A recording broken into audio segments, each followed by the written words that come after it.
Queridos, bom demais estar aqui, está ficando quente, verão está chegando, mas eu agradeço a Deus porque nós temos esse lugar na sombra e com um ar-condicionado que pelo menos joga um ventinho frio aí por cima, embora as portas estejam abertas para que a gente possa ter mais segurança aí sanitária, né?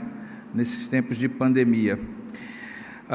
Este é o penúltimo episódio desta temporada da série Quatro Olhares. Desde, creio eu, maio ou abril desse ano, sempre que eu tenho ministrado na igreja, eu tenho ministrado sobre esta série Quatro Olhares.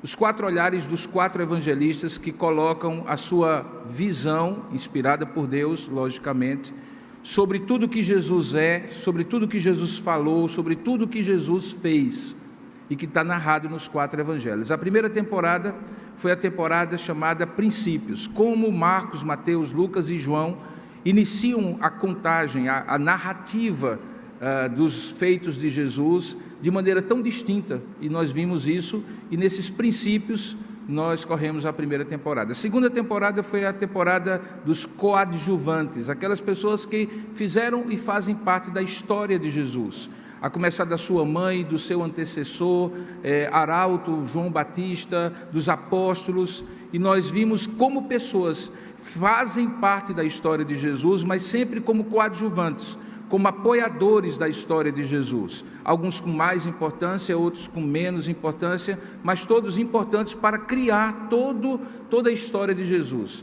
E nessa terceira temporada nós estamos vendo os encontros, como Jesus se encontrou com pessoas, com grupos de pessoas, com a multidão de pessoas, e nesses encontros sempre algumas coisas maravilhosas aconteceram, nem sempre agradáveis. Houve encontros que as pessoas saíram pior do que chegaram, e não por culpa de Jesus, obviamente. O jovem rico, por exemplo, afastou-se de Jesus, porque era dono de muitas propriedades, e ao ouvir de Jesus, vai e vende tudo que tens e dá aos pobres, ele não entendeu que ao fazer isso não era perda, era lucro, e portanto ele sai entristecido.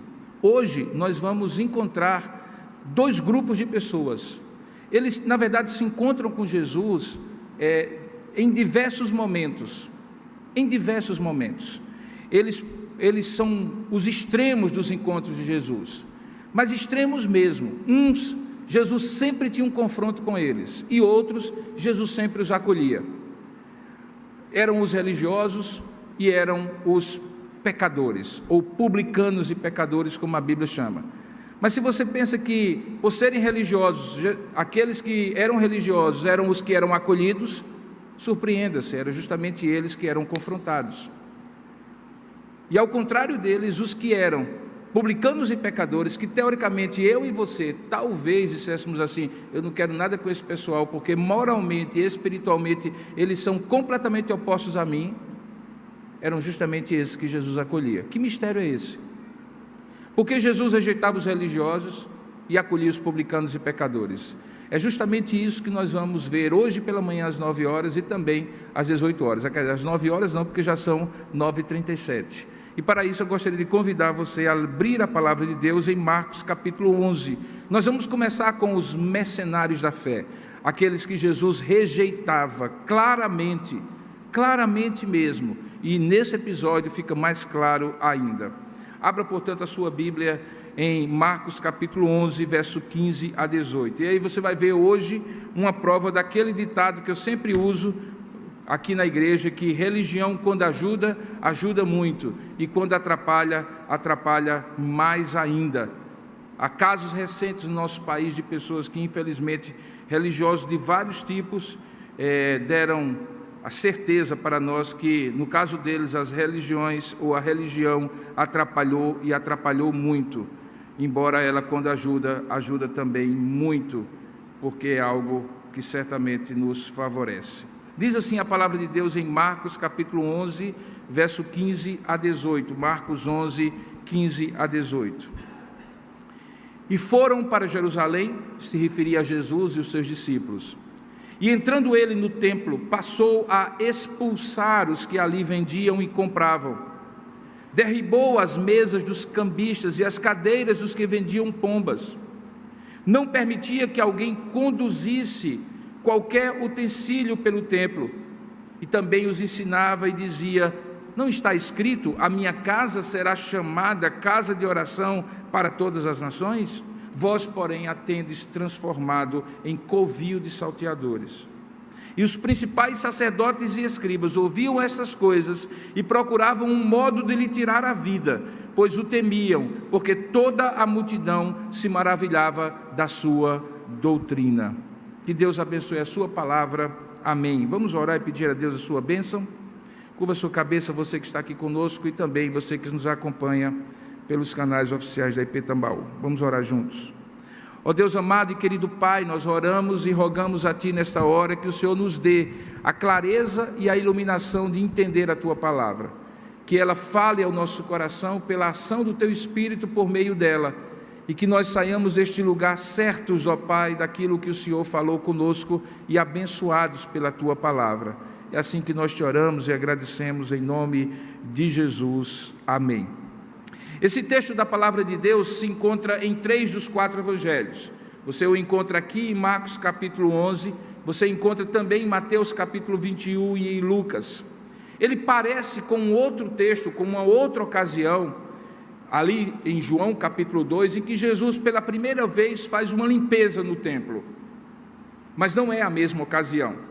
Naquela ocasião, Jesus está no início do seu ministério, e você percebe que existe um detalhe que é importante. Naquela ocasião, Jesus faz um azarrogue de cordas que inclusive amarravam os animais que estavam sendo vendidos, e expulsa todos os cambistas dali.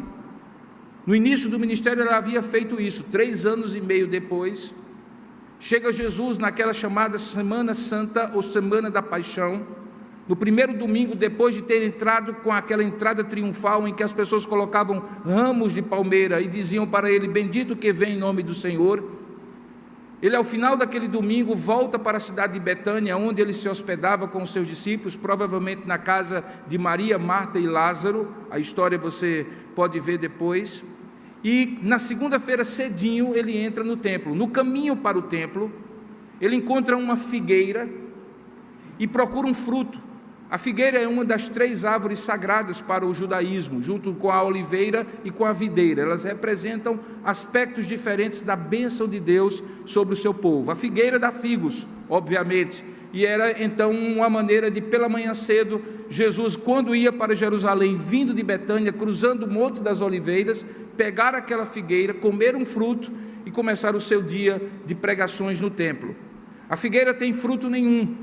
Jesus amaldiçoa aquela figueira. Depois você vai ver que ao final do dia, depois desse episódio aqui, que nós vamos expor hoje, ele volta pelo mesmo caminho e os discípulos se surpreendem porque a figueira está seca. Jesus havia amaldiçoado pela manhã, à tarde a figueira estava seca. Nesse intervalo, Jesus está no templo. O templo não é apenas um lugar quadrado como esse, em que havia os sacrifícios, mas uma grande esplanada que tinha átrios, lugares onde as pessoas chegavam, uma multidão de gente, porque esta era uma das festas mais importantes do judaísmo, a festa da Páscoa. Vinha gente de tudo que era lugar, peregrinos de todos os lugares, em Israel e fora de Israel. Ali naquele chamado átrio dos gentios, onde não apenas judeus, mas gentios podiam estar, os senhores do templo, Anás, Caifás, os sacerdotes, tinham chegado a uma solução muito fácil e muito lucrativa para aquele problema que muitos peregrinos tinham. E qual era o problema? É que, vindo de muito distante, tendo que trazer o animal para o sacrifício, eles corriam o risco de trazer um animal defeituoso, e quando o animal não chegava defeituoso, os sacerdotes diziam que ele era defeituoso. O sacrifício tinha que ser de um animal perfeito, em boa saúde, sem nenhum problema de saúde. Portanto, muitos peregrinos tinham o problema de arrastar o seu cordeirinho, trazê-lo nos braços, ou seu par de pombinhas, quando era uma família muito pobre, para o templo e oferecer o seu sacrifício. Alguém em algum momento disse: nós temos a solução para vocês. Nós vamos autorizar que algumas pessoas do lado de fora do templo, no pátio dos gentios, no átrio externo, vendam animais, de modo que vocês podem trazer o dinheiro, e aí vocês compram um animal aqui, o animal vai estar bem, e vocês podem fazer o sacrifício. Tudo parecia ótimo, uma solução religiosa muito boa. Mas havia um outro problema, é porque a moeda que as pessoas traziam, que vinha de vários lugares, tinha que ser trocada pela moeda do templo, porque era uma espécie de garantia de que aquele animal que tinha sido comprado com aquele valor naquela moeda, era pago naquele valor, naquela moeda, e não houvesse prejuízo. E os senhores do templo então disseram: vamos resolver o problema da segunda maneira. Nós vamos colocar algumas pequenas casas de câmbio aqui, banquetinhas com todas as moedas. Você chega com a moeda que você tiver, e nós trocamos com a moeda do templo, e aí você tem a moeda e tem o sacrifício. Está tudo resolvido. O que parecia ser uma solução muito tranquila, começou a se tornar uma solução mais lucrativa do que tranquila. Por quê? Porque obviamente onde há muita demanda e pouca oferta, onde há muita busca e pouca entrega, o preço sobe. É a lei da oferta e da procura. E o que acontece é que basicamente aquele valor, que era o valor por 2 pombinhas, era em alguns momentos, segundo historiadores, 100 vezes mais caro do que a pombinha lá no canto do cara, onde ele vinha, de onde ele viesse. E como dizem alguns historiadores, parte desse lucro era dividido com os sacerdotes, que obviamente eram donos do espaço do templo, do átrio externo, e tinham uma comissão, de tal maneira que aquilo que parecia ser uma solução da religião para facilitar a adoração do adorador, tinha se tornado um meio de vida. Não é de hoje, irmãos, que a religião é uma das principais formas das pessoas enriquecerem. Não é de hoje que a fé, o nome de Deus e a religião são meios pelos quais as pessoas inescrupulosas usam os ingênuos e os incautos e fazem da religião um meio de lucro. Como eu costumo dizer, ainda que haja muito preconceito e muita generalização, grande parte sim das acusações que se fazem hoje ao Brasil, no Brasil, a religiosos que ficam absolutamente ricos à custa da fé alheia, em grande parte sim é verdadeira, e em grande parte sim é justa. Porque não é de hoje que a religião é uma excelente forma de enriquecer. Obviamente que você tem exceções, e não são poucas. Gente que eu conheci em 32 anos de ministério, que colocou tudo o que tinha para servir ao próximo por meio de um culto, de uma igreja plantada, de uma obra social em nome de Deus. Mas hoje pela manhã, de maneira muito particular, a partir desse texto, eu gostaria de chamar a sua atenção ao fato de que nessa situação e em outras, é possível que você encontre o envolvimento de religiosos com comerciantes, a ponto de William Hendrickson, um dos comentaristas desse texto, dizer que os mercadores do templo haviam pago generosamente a sua concessão, que adquiriram dos sacerdotes, e parte desse dinheiro chegava finalmente aos cofres do astuto e rico Anás e do habilidoso Caifás. Portanto, é compreensível, dizia Hendrickson, que os comerciantes e a caixa sacerdotal fossem sócios nesse negócio. Agora pense aqui comigo, você tem um monopólio religioso num determinado lugar, toda a religião vai para este lugar, porque só nesse lugar podem ser oferecidos sacrifícios, e eles acontecem pelo menos 3 vezes por ano. Nas pequenas cidades havia sinagogas, mas lá não podia ter sacrifício. Pelo menos em 3 ocasiões, toda a população ia para Jerusalém para oferecer sacrifícios. Esses sacrifícios tinham um custo, como eu falei, e aqueles que eram detentores do poder religioso usufruíam dessa concessão para explorar o povo. Agora imagine que chega alguém fora do establishment, fora do status quo religioso, não faz parte da caixa sacerdotal, não mora nos palácios de Jerusalém, não é parente de Anás, nem tampouco de Caifás, não fez uma escola rabínica formal, mas aparece lá na Judeia, perto do Rio Jordão, pregando para multidões nas cercanias de Jerusalém, capital religiosa do reino, e ali ele começa a chamar gente, a aglomerar pessoas, multidões começam a se maravilhar da sua doutrina. Curiosamente, o último versículo que nós lemos diz que as multidões se maravilhavam da sua doutrina, uma expressão que é igual, literalmente igual, a que você vai encontrar no final do Sermão do Monte, quando depois de Jesus pregar, diz o texto que as multidões se maravilhavam da sua doutrina, porque ele as ensinava como quem tem autoridade, e não como os escribas e fariseus. Esse assombro que Jesus provoca com as suas palavras, obras, sinais e prodígios, junta pessoas. O sinal de alerta levanta. Os religiosos mandam saber se ele era algum profeta, fundador de alguma religião ou de alguma seita. Por 3 anos e meio, Jesus vai ter vários encontros com os escribas, fariseus, intérpretes da lei, doutores da lei e sacerdotes, que não tinham necessariamente o interesse teológico e religioso de absorver as ideias de Jesus. O problema deles era que Jesus estava atraindo para si aquilo que eles queriam ter o monopólio. O monopólio era da atenção das pessoas e, consequentemente, do lucro que isso dava às pessoas. Nós estamos falando de uma perspectiva de mercado religioso. Eles não queriam dividir os contribuintes, eles não queriam dividir os clientes religiosos deles. Jesus, portanto, era uma ameaça.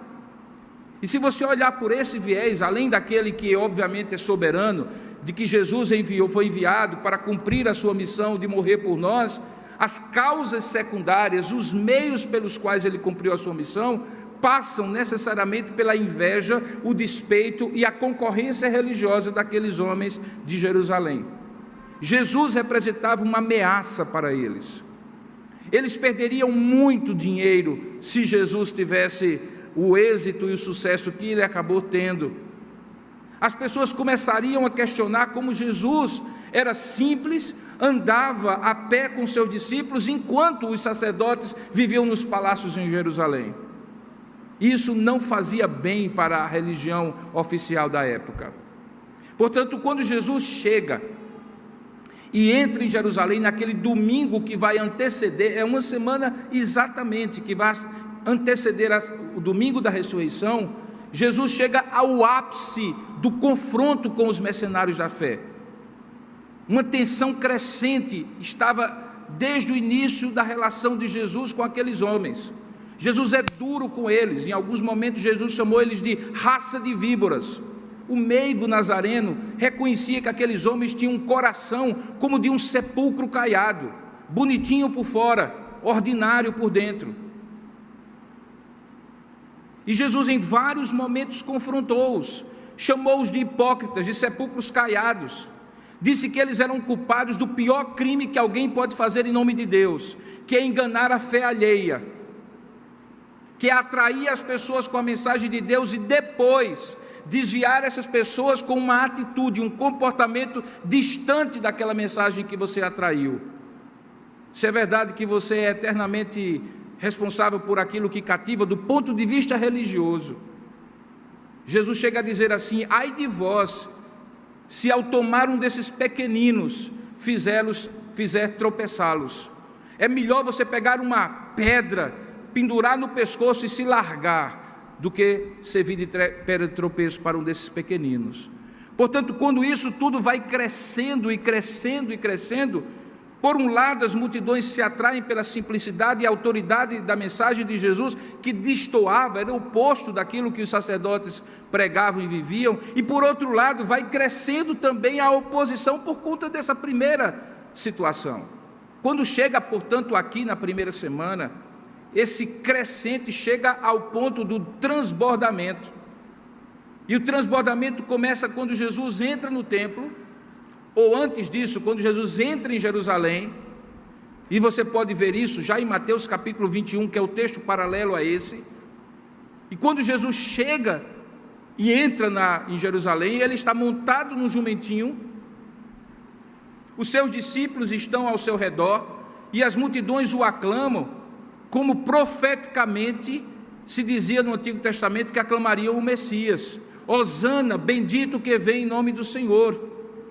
Os sacerdotes veem aquilo, e aí chega ao ponto de dizer: acabou, agora nós temos que dar um fim a essa história.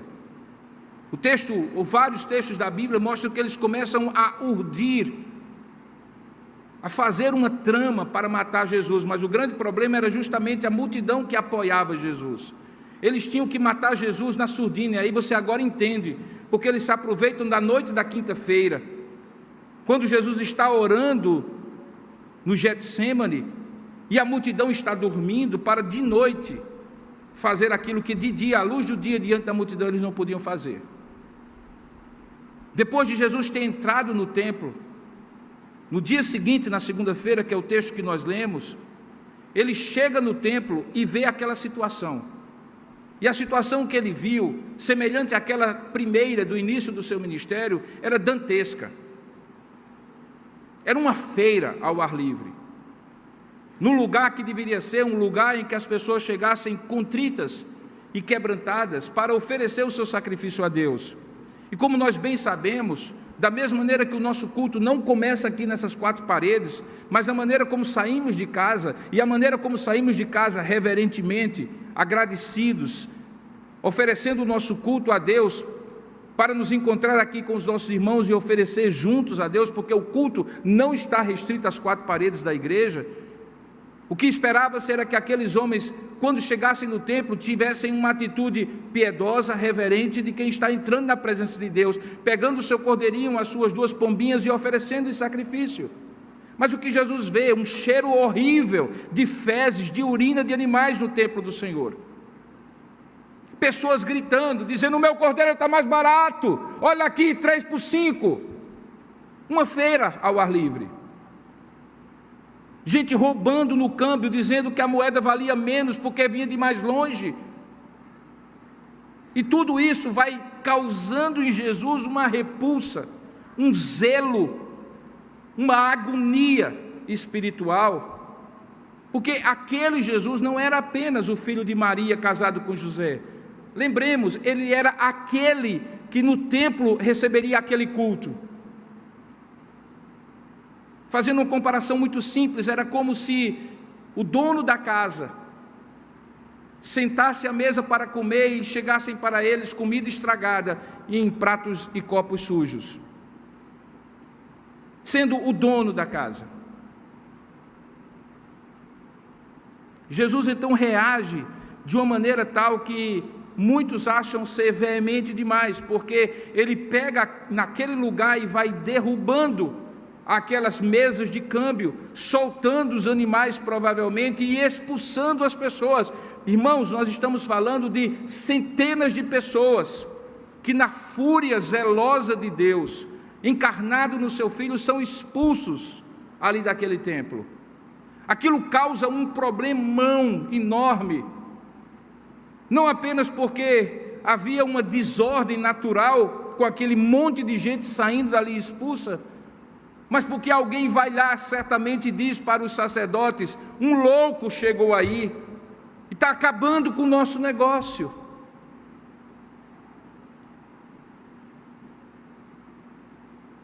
Perceba que isso explica porque no verso 18 desse texto que nós lemos, a reação dos religiosos ao que Jesus estava fazendo afirma que os principais sacerdotes e escribas ouviam estas coisas e procuravam um modo de lhe tirar a vida, pois o temiam, porque toda a multidão se maravilhava da sua doutrina.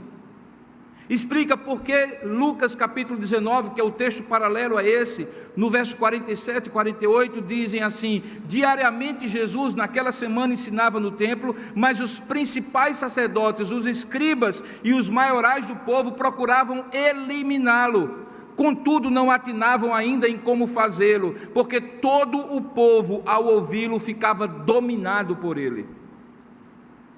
Então, esse conluio dos religiosos com os vendedores do templo explica também as citações que Jesus faz quando ele está dizendo por que estavam expulsando aqueles mercadores. Ele diz que a sua casa, a minha casa, falando como de fato o dono da casa, será chamada casa de oração para todos os povos. Ele está citando Isaías capítulo 56, verso 7, que diz assim: eu também, Deus falando, os levarei ao santo monte, representando Jerusalém, e os alegrarei na minha casa de oração. Os seus holocaustos e os seus sacrifícios serão aceitos no meu altar, porque a minha casa será chamada casa de oração para todos os povos. Jesus está citando o Antigo Testamento em Isaías 56, mas também está citando o Antigo Testamento em Jeremias capítulo 7. E aí eu quero ler o texto inteiro para você ver como é que séculos antes aquele episódio é prefigurado, predito por Jeremias. Num outro contexto, é verdade, Jeremias estava falando daquele momento em que Jerusalém é dominada pelos babilônicos, mas de maneira simbólica também nesse momento em que Jesus expulsa os vendedores do templo. Diz assim, Jeremias 7, de 1 a 11, palavra que da parte do Senhor foi dita a Jeremias: põe-te à porta da casa do Senhor e proclama ali esta palavra e dize: ouvi a palavra do Senhor, todos de Judá, vós os que entrais por essas portas, para adorardes ao Senhor. Assim diz o Senhor dos exércitos, o Deus de Israel: emendai os vossos caminhos e as vossas obras, e eu vos farei habitar nesse lugar. Não confieis em palavras falsas, dizendo: templo do Senhor, templo do Senhor, templo do Senhor é este. Mas se deveras emendardes os vossos caminhos e as vossas obras, se deveras praticardes a justiça, cada um com o seu próximo, e não oprimirdes o estrangeiro, o órfão e a viúva, nem derramardes sangue inocente neste lugar, nem andardes após outros deuses para o vosso próprio mal, então eu vos farei habitar neste lugar, na terra que dei a vossos pais, desde os tempos antigos e para sempre. Eis que vós confiais em palavras falsas que para nada vos aproveitam. Que é isso? Furtais e matais, cometeis adultério e jurais falsamente, queimais incenso a Baal e andais após outros deuses que não conheceis, e depois vindes e vos pondes diante de mim nessa casa que se chama pelo meu nome e dizeis: estamos salvos? Sim, só para continuardes a praticar essas abominações? Pois essa será a casa que vocês chamam pelo meu nome, que estão tornando um covil de salteadores aos vossos olhos. Eis que eu mesmo vi isto, diz o Senhor. Jesus está citando esse texto e dizendo que aqueles homens que faziam aquilo estavam expressando naquele câmbio, naquele negócio, naquele comércio, em nome de Deus e em nome da religião, a depravação do coração deles, a corrupção do coração deles. Quando a gente volta para Mateus, eu gostaria que você abrisse Mateus capítulo 21, você vai entender qual era o problema de fundo. E o problema de fundo dessa questão toda era o confronto exatamente contínuo de Jesus com os religiosos da sua época. Como eu falei, a figueira é simbolizada como aquela árvore que é queimada, seca, como Israel estava secando, mas logo depois, no versículo 23 do capítulo 21 de Mateus, é dito que, tendo Jesus chegado ao templo e estando já ensinando, acercaram-se deles os principais sacerdotes e os anciãos do povo, e veja aí qual era a questão: com que autoridade fazes estas coisas? E quem te deu essa autoridade? Eles estavam querendo desautorizar Jesus para pregar e fazer aquilo que ele estava fazendo. Porém, a questão não era se Jesus tinha autoridade ou não, mas o lucro que, se Jesus tivesse autoridade e fizesse o que estava fazendo com autoridade, eles teriam perdido.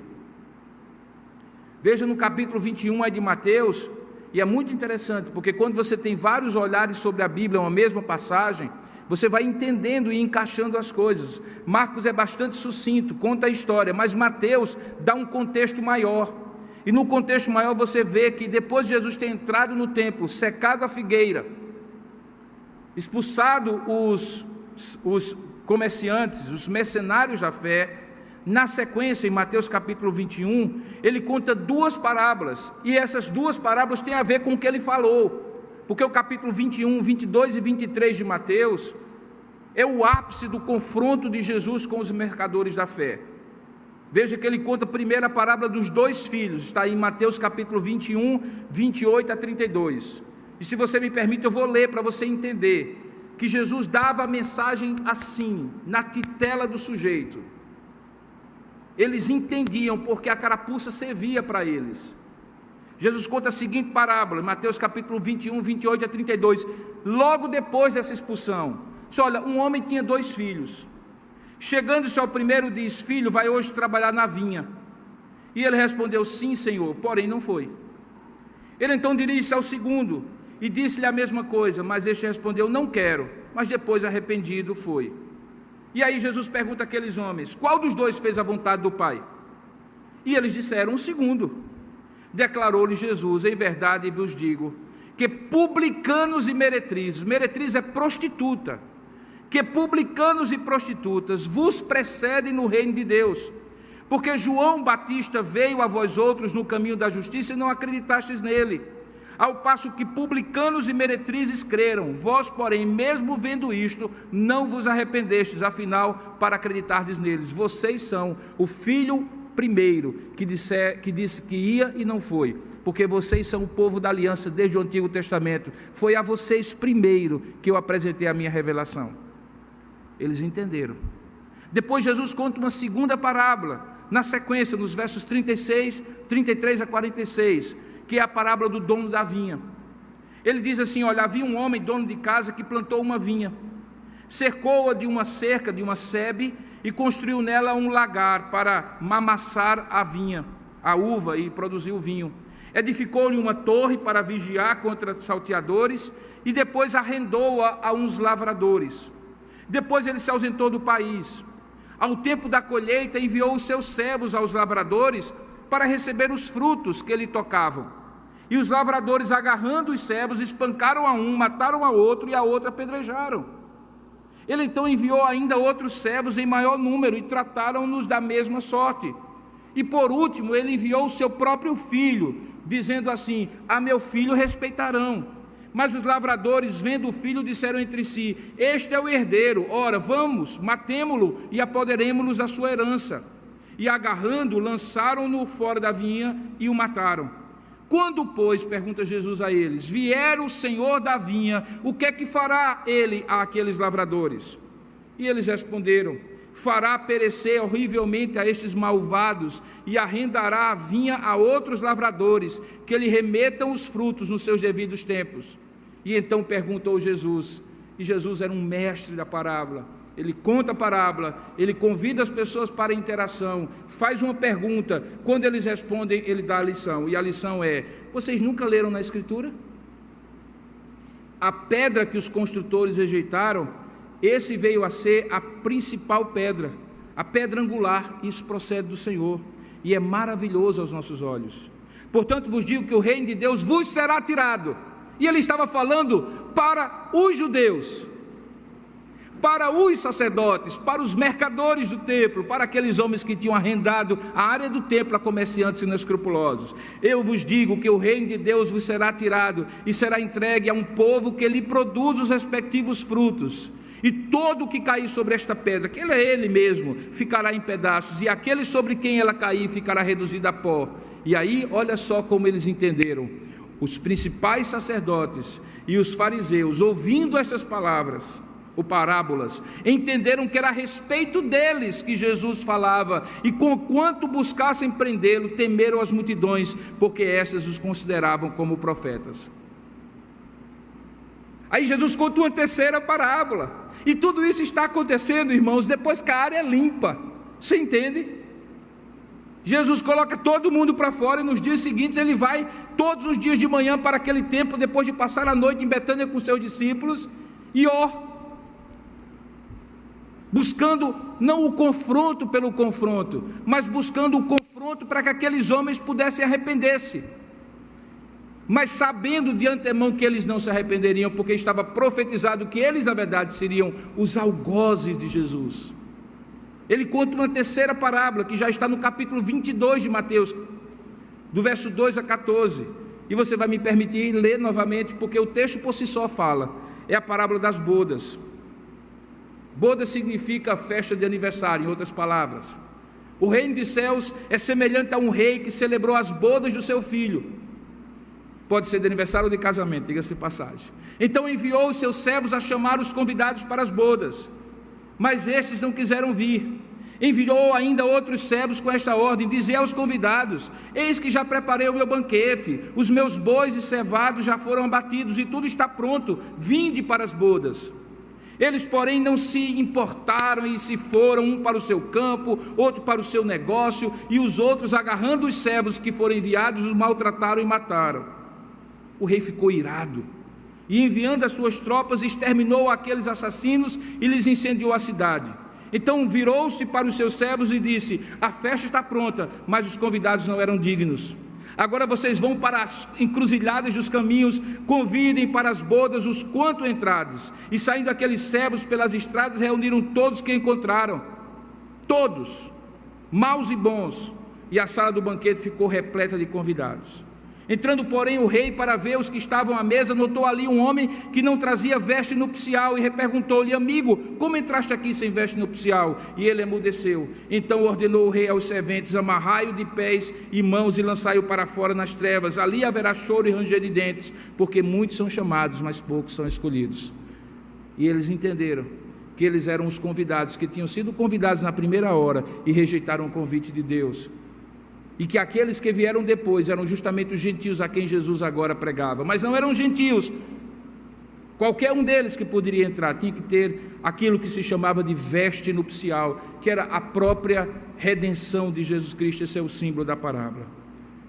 Nessas 3 parábolas, Jesus estava confrontando aqueles homens depois de ter limpado o templo, para eles entenderem que o que haveria de acontecer a partir dali, quando ele morresse na sexta-feira, não era simplesmente algo que eles, porque eles queriam, estavam fazendo. Certamente eles queriam, eram responsáveis por isso, e os culpados por isso, mas cumpriam um papel. Era porque por meio da morte de Jesus, eles não seriam nunca mais os únicos a serem convidados para as bodas, mas uma nova aliança no seu sangue, de todo aquele que crê, para todo aquele que crê, inclusive judeus e não judeus, publicanos e meretrizes, gentios como nós.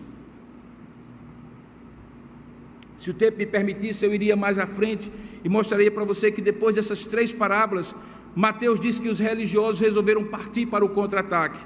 E no verso 15 diz que, retirando-se os fariseus, consultaram entre si como o surpreenderiam em alguma palavra. E aí tem 3 situações, sobre 3 temas que eles fazem perguntas difíceis para Jesus tropeçar. A primeira era sobre o tributo: se era lícito pagar o tributo a César ou não. E aí Jesus vem com aquela famosa frase: dai a César o que é de César, dai a Deus o que é de Deus. Depois eles levantam 2 questões teológicas. Uma se referia à ressurreição, e aí Jesus diz assim: olha, vocês erram porque não conhecem as escrituras nem o poder de Deus, porque na ressurreição nem casam nem se dão em casamento, são porém como os anjos do céu. E quanto à ressurreição dos mortos, não tendes lido o que Deus vos declarou, que Ele é o Deus de Abraão, de Isaque e de Jacó? Ele não é Deus de mortos, Ele é Deus de vivos.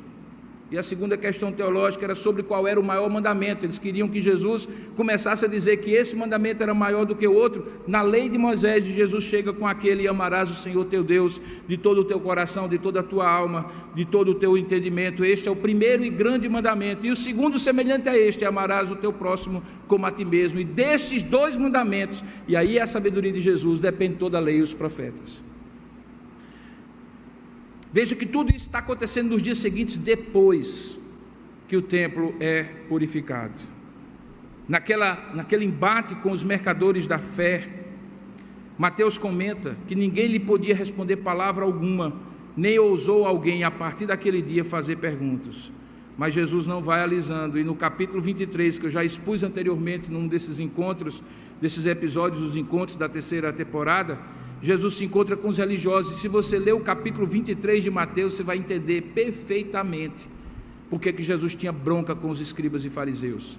Era porque eles eram uns falsos. A religião deles era o próprio ventre, a religião deles era o próprio bolso. Eles não tinham nada de Deus, eles eram, na verdade, mercenários da fé. Bom, domingo pela manhã, sol forte, possibilidade de estar em casa, ou quem sabe na praia. Pergunta que talvez você esteja fazendo é: mas esse homem me chamou aqui para falar mal dos religiosos, chamá-los de mercenários da fé. Eu estou aqui para isso? Em algum momento ele está querendo dizer que eu sou igual a eles? Não. Vamos entender melhor. Veja a sequência. Jesus chega, é glorificado. qualquer um que fosse simplesmente um religioso diria assim: estou por cima da carne seca, já tenho o povo comigo, vou tomar o poder religioso. Jesus não faz isso. Jesus vai no dia seguinte e entende que precisava limpar aquela situação e expulsa os mercadores do templo. E depois, nos dias seguintes, ele começa a falar sobre os desdobramentos de uma vida religiosa, que, como eu falei, quando ajuda, ajuda muito, quando atrapalha, atrapalha mais ainda. O que atrapalhava ele já tirou, ele limpou o templo. Agora ele quer mostrar o que é que ajuda. E aí eu gostaria de propor para você 3 conclusões sobre tudo isso que eu estou falando. A primeira delas é que religião, quando ajuda a gente cada vez mais a focar no fim principal do homem e não na materialidade da vida. Religião tem a possibilidade, quando ajuda, particularmente o Evangelho de Jesus Cristo tem a possibilidade, quando ajuda, quando é plenamente compreendido e crido, de nos tirar dessa roda viva de trabalhar, produzir, comer, divertir-se, trabalhar, comer, produzir, divertir-se, trabalhar, comer, produzir e assim por diante. Porque quando num dia como esse, o primeiro da semana, diga-se de passagem, não o fim da semana, o primeiro, para que o resto da semana seja abençoado, você se abstrai de todas as coisas que você, de segunda a sábado, alguns, de segunda a sexta, outros, precisa fazer e resolver para sustentar a si e a família, para ter aquilo que você almeja, que você ambiciona na vida. Quando você, antes de qualquer coisa dessas, você para e reconecta-se com o seu fim principal, com o propósito mais profundo e eterno da sua vida, que é conhecer a Deus e glorificá-lo para sempre, a religião ajuda. Quando isso aqui se torna um meio de vida para alguns, uma rotina para outros, Jesus precisa purificar o templo. A religião ajuda quando ela nos ajuda a, diante da revelação de Deus, nutrir esse conhecimento de Deus, conhecer Deus, conviver com Deus e fazer Deus conhecido, a essência da religião verdadeira. Quando assim acontece, ela ajuda. Quando não, ela atrapalha e atrapalha muito. Como eu posso saber? Você sabe. Você sabe aí no seu coração. Que você estar aqui pode ser simplesmente um hábito, um costume, uma busca de alívio mental para a culpa ou para o medo. Por isso que muitos críticos da religião dizem que isso aqui é ópio do povo, porque anestesia o povo para aguentar o tranco no dia a dia.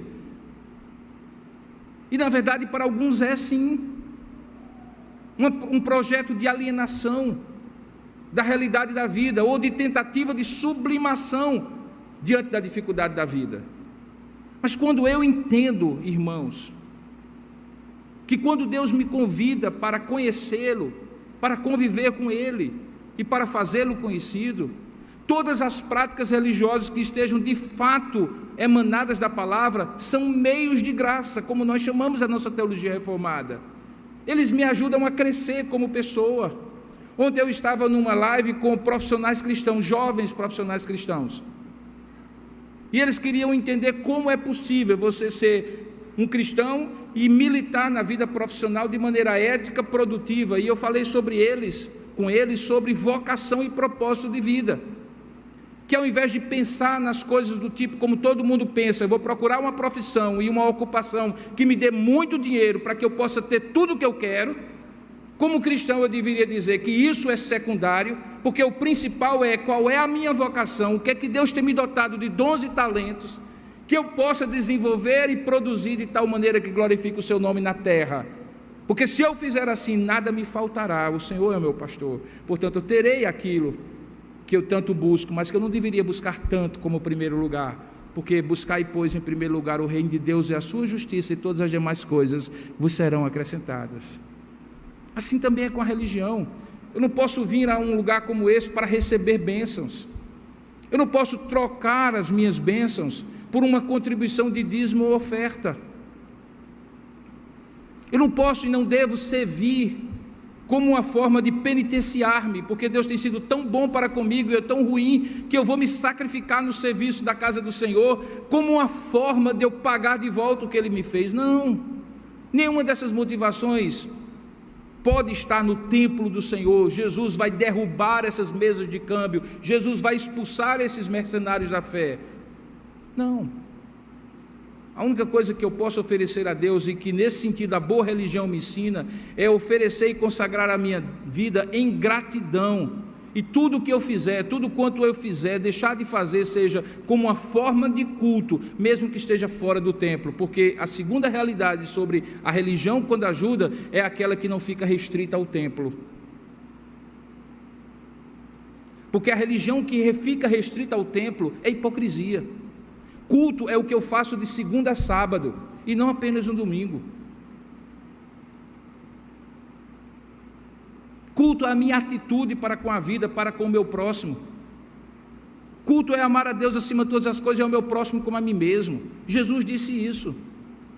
Aqueles que viviam uma vida absolutamente longe de Deus e que quando chegavam naquelas 3 festas do ano, ofereciam o seu cordeirinho, o seu par de pombinhas, e achavam que isso resolvia, estavam longe da religião de Deus, e os sacerdotes eram responsáveis, porque ajudavam-os a pensar assim, de maneira alienada, e ainda ganhavam dinheiro em cima dos ingênuos e incautos. Essa religião atrapalha muito. Quando eu vejo no nosso país o crescimento do chamado evangélico no país, eu sou de uma época em que você tinha 1 ou 2 pessoas na sua classe de escola que eram crentes, o restante todos não eram, e muitas vezes você sofria discriminação por ser. Hoje, uma grande maioria de pessoas se autodeclara como evangélico, mas olhem o país. Se você coloca mais açúcar no café, ele fica mais doce. Se você coloca mais crente numa sociedade, ela deveria ficar mais ética, não é? Ela deveria ser mais transformada. Mas o que está acontecendo hoje é que as pessoas confundiram e estão fazendo exatamente como nessa situação. Elas vivem a vida como elas quiserem, elas fazem negócio como elas quiserem, elas têm os mesmos padrões éticos de todo mundo aí fora, mas no domingo estão na igreja. E aí elas são crentes no domingo, mas de segunda a sexta servem ao diabo, porque religião, quando atrapalha, é serva do diabo.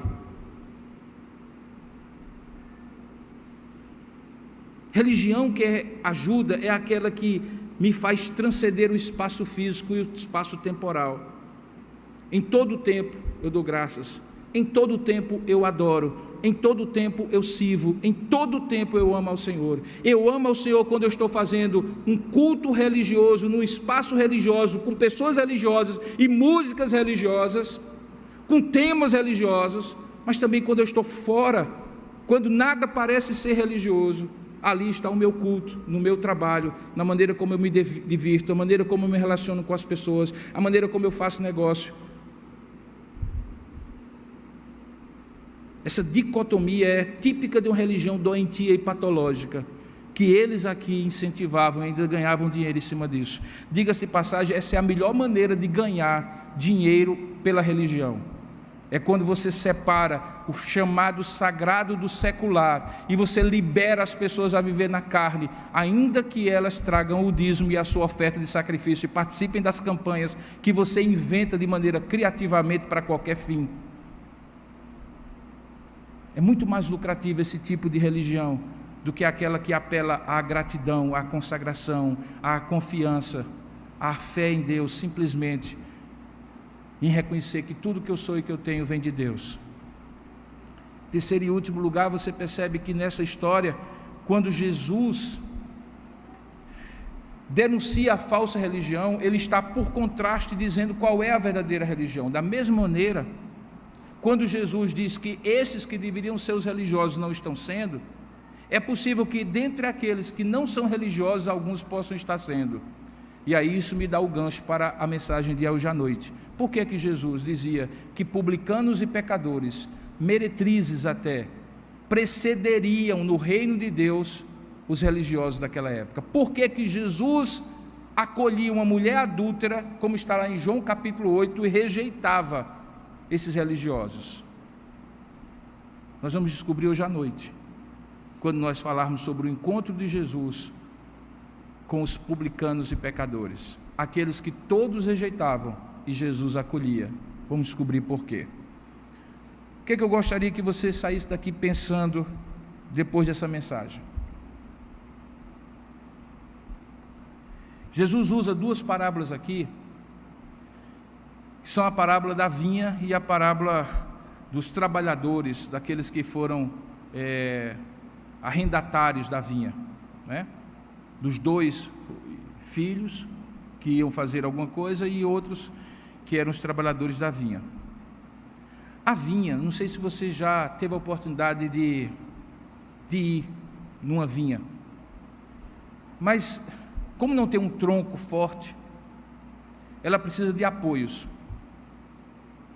Ela precisa de apoios. Quando você vai no vinhedo, você tem que fazer uma espécie de gradil para que as ramas possam ali ir se juntando e faça aquela sustentação, porque senão elas ficam no chão, e se ficar no chão apodrece, pelo contato com a água e com o solo.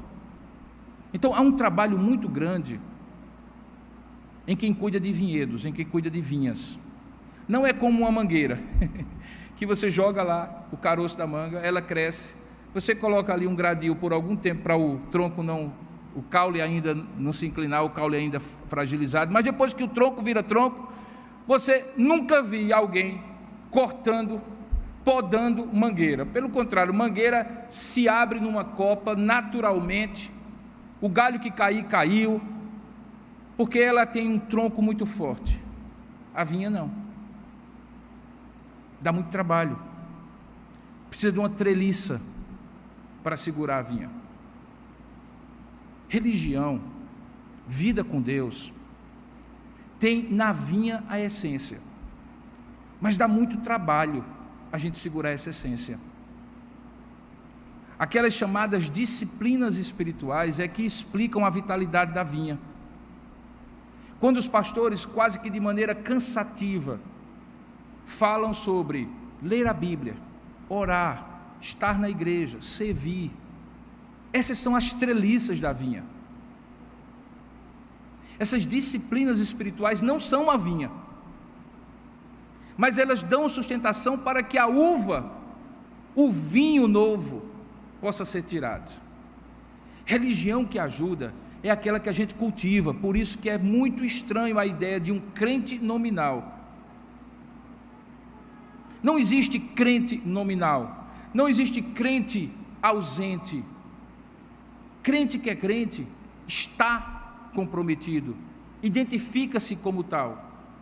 Quando eu fiz o meu primeiro curso de psicologia, eu me surpreendi na época da formatura,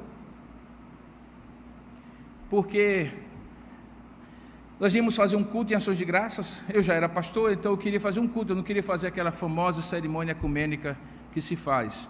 E aí eu propus para a turma da minha turma, tinha 3 crentes na época, eu e mais 3, se eles gostariam de que a gente fizesse um culto, e eu ofereci à igreja, a gente acabou fazendo aqui mesmo, na época. E aí o que aconteceu? Quando eu lancei essa ideia, aí eu lancei de uma maneira assim: olha gente, eu queria propor, ofereço à igreja, não vai ter custo nenhum, quero que vocês fiquem lá com alegria, vai ser uma alegria, a igreja vai estar presente, o louvor vai ser muito bonito, vocês vão gostar, é uma igreja que vocês vão gostar. Fiz todo aquele convite, mas como eu sei que só somos nós 3, então assim, fiquem à vontade. Agora vai ficar meio triste se a gente for só os 3 com as famílias da gente, vamos todo mundo. E aí fiz esse apelo. Quando eu terminei, aí veio uma moça, com quem eu estudava 4 anos. Oi Robson, tudo bom? Tudo bem. Olha, eu não queria que o pessoal soubesse não, mas eu também sou crente. Como é? Não, é porque assim, eu nunca gosto de falar não, mas eu também sou crente. E aí eu queria participar da liturgia. Eu estudava com a moça há 4 anos, Alcides. Nunca entendi, nem vi nenhuma atitude de crente naquela moça. Não era simplesmente a expressão verbal, ela tinha um comportamento que era completamente diferente. Não era sal da terra, não era luz do mundo, era um crente nominal, um agente secreto de Jesus, mas Jesus não tem agentes secretos. Não precisa orgulhar-se disso, bater no peito e dizer que é melhor do que o outro, mas nos pequenos gestos é preciso dizer: eu sou quem eu sou.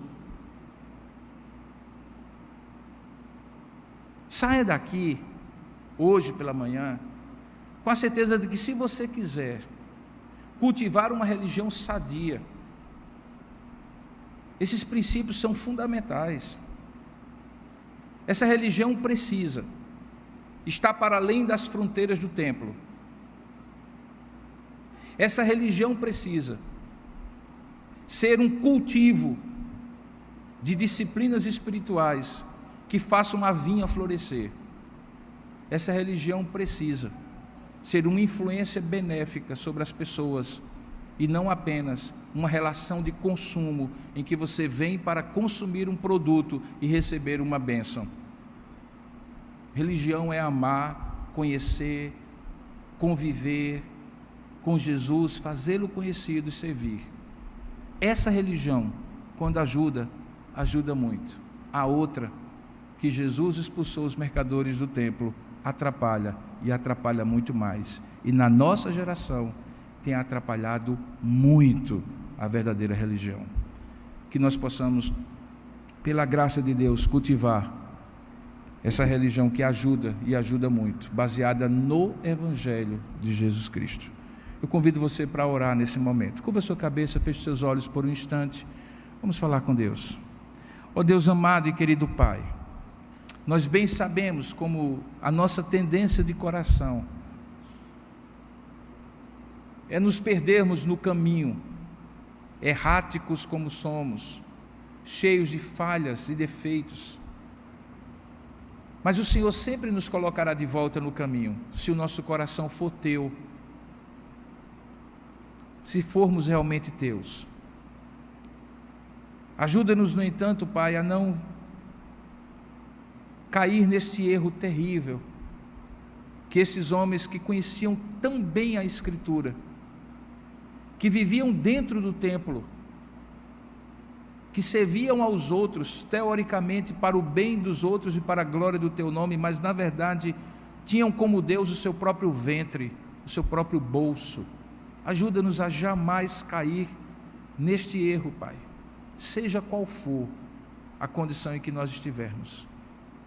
Ajuda-nos a cuidar da treliça, para que a vinha floresça e possamos ter uma religião saudável, baseada no Teu Evangelho, em Te conhecer, em conviver contigo, em Te fazer conhecido, em Te amar, em Te servir, dentro do templo e fora do templo.